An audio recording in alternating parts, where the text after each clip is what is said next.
This is the mirror mosaic project. I've started with a pattern. Hopefully you will have started with a project planner. Once you get what you want, then you can draw a pattern. I did the tracing with the piece of carbon paper that I have. You can also use a sunny window for this. I've got my copy and I also have my original. I'm going to be cutting the original. All of the pieces on this are straight edge pieces, which means that they all need a direction. When I set it all up, I want to make sure that they get set back in the right direction. So I have arrows. I've numbered everything. Everything that's shaded is going to be mirror. So now, because this is a mosaic, I'm going to go over this with a thicker line because I want to make sure that these all have a little bit more space in between them.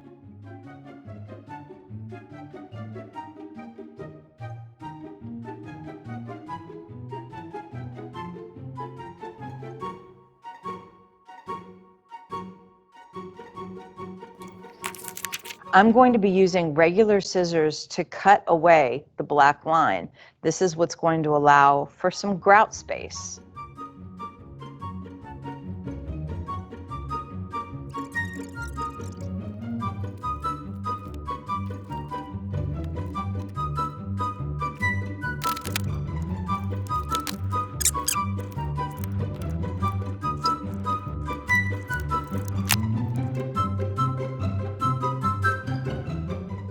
You should have a pile of mirror, a pile of the glass that's going to be on color, and then also a pile of your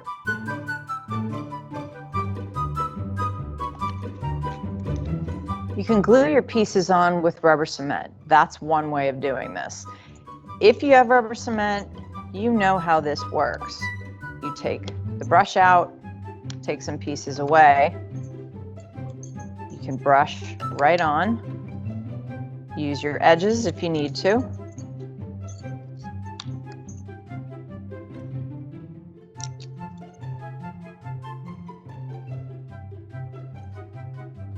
One trick, if you're confident, you can attempt to put your pieces so that they are just a score line away from one another, as well as a straight line going across this way. That way you can make very quick cuts. The other method, you're going to need a Sharpie. If you don't have rubber cement, it involves tracing.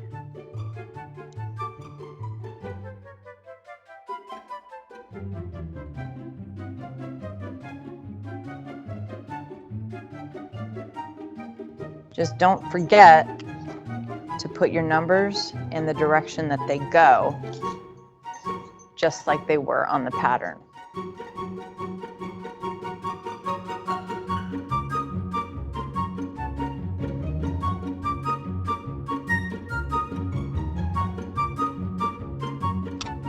With all these straight edges, I am trying to position them. Since I'm going to be aiming for this line right here, the inside of the Sharpie line, I'm going to be placing other pieces so that they kind of go right over the line as well. So I will have one score line. Since we don't have access to a grinder to shape our pieces, we're going to try and make our cuts as smooth as possible. There may be some skips and jumps in our cutting, but we're going to just see how this goes. Continue to place and to number your pieces the same way. Just be careful not to repeat any pieces.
I have the pieces set up on the second pattern, even though this second pattern is not going to be what we're gluing it to. I have the piece of clear glass behind it.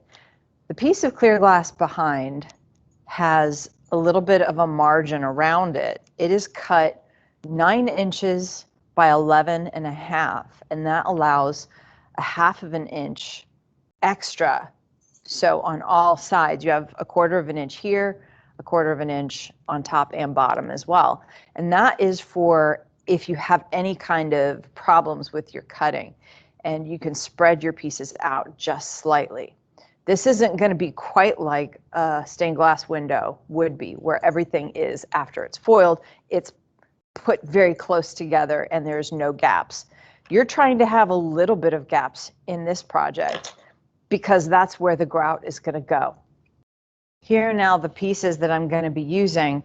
You can use either the Sharpie method or the rubber cement method, whichever way is up to you.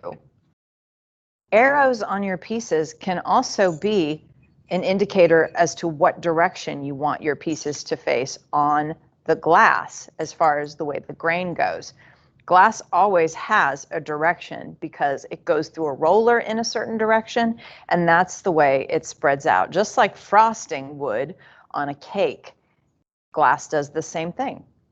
So you can have everything going in that certain direction if you like.